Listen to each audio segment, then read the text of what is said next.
سيدنا محمد بن عبد الله صلى الله عليه وعلى آله وصحبه وسلم. يقول النبي صلى الله عليه وسلم فيما يرويه مسلم: ألا أدلكم تفضل يا حج، عليكم السلام. تفضل على ما يغفر الله به الخطايا ويرفع به الدرجات؟ قلنا: بلى يا رسول الله.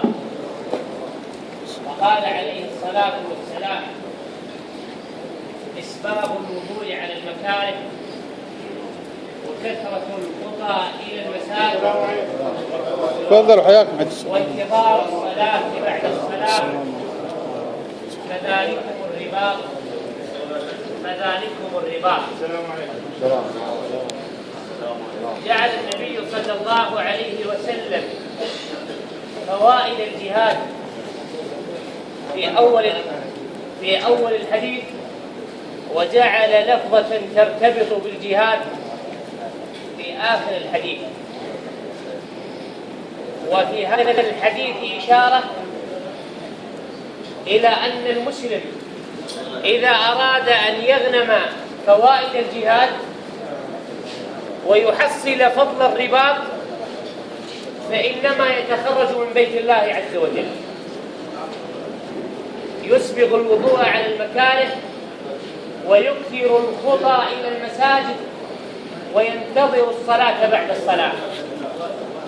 نحن إنما نخرج من أمثال هؤلاء من يجاهد في سبيل الله عز وجل، ومن يبذل روحه لله سبحانه وتعالى، ومن يقدم نفسه لله جل وعلا، فتصاب بالجراح والآلام، ثم تذهب بعدها الأنفس، إلا من أمثال هؤلاء ذكر النبي صلى الله عليه وسلم أن خطاياهم وسيئاتهم تحط عنهم عند أول قطرة من الدماء. وذكر النبي صلى الله عليه وسلم أن لهم في الجنة درجات، ليدلك على أن الشهيد من كان محافظا على هذه الأعمال الجليلة. الشهيد الذي يستحق اسم الشهيد ليس من يتخرج من الجامعات، ولكنه من يتخرج من بيت الله عز وجل فيحافظ على صلاة الجماعة. ألم يقل النبي صلى الله عليه وسلم: يغفر للشهيد عند أول دفعة من دمه؟